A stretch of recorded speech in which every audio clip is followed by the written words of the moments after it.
আসসালামু আলাইকুম প্রিয় দর্শক, স্বাগত জানাচ্ছি সুরমা টিভি 24 এর নিয়মিত আয়োজন আজকের শীর্ষ সংবাদে। আমি হাবিবুর রহমান। শুরুতেই জানিয়ে দিচ্ছি আজকের দেশের শীর্ষ সংবাদগুলি।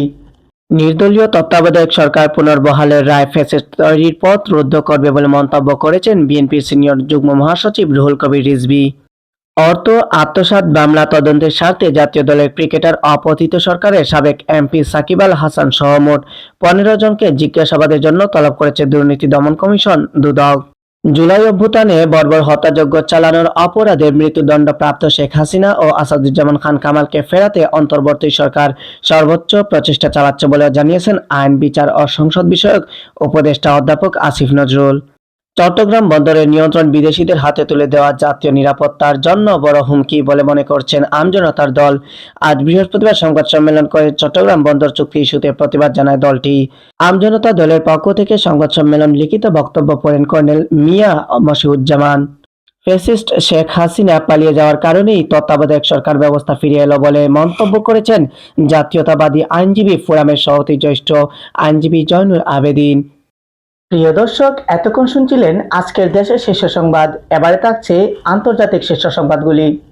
ভারতের জম্মুর কাশ্মীর টাইমসের অফিসে অভিযান চালিয়েছে জম্মু ও কাশ্মীর পুলিশের স্টেট ইনভেস্টিগেশন এজেন্সি। দেশবিরোধী কর্মকাণ্ডে জড়িত থাকার অভিযোগে এ অভিযান পরিচালিত হয়।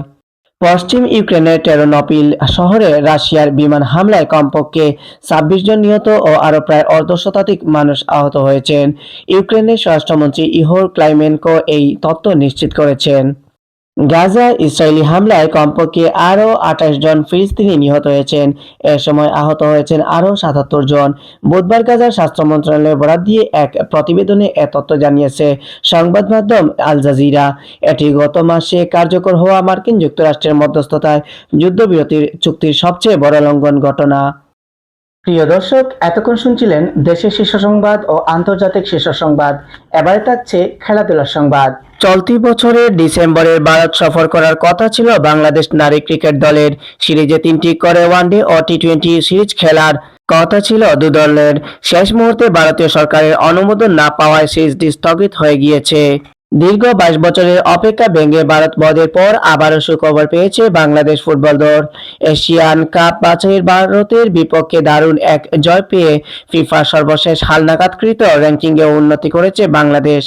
গতকাল ফিফার প্রকাশিত সর্বশেষ পুরুষ র্যাঙ্কিংকে 3 ধাপ উন্নতি করে 180 নম্বরে উঠেছে বাংলাদেশ দল।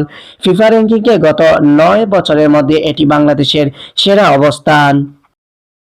প্রিয় দর্শক, আপনারা এতক্ষণ দেখছিলেন সুরমা টিভি 24 এর নিয়মিত আয়োজন আজকের শীর্ষ সংবাদের দেশের শীর্ষ সংবাদ, আন্তর্জাতিক শীর্ষ সংবাদ এবং খেলাধুলার সংবাদগুলি। পরবর্তী শীর্ষ সংবাদ দেখার আমন্ত্রণ জানিয়ে আজকে এখানে বিদায় নিচ্ছি। আল্লাহ হাফেজ।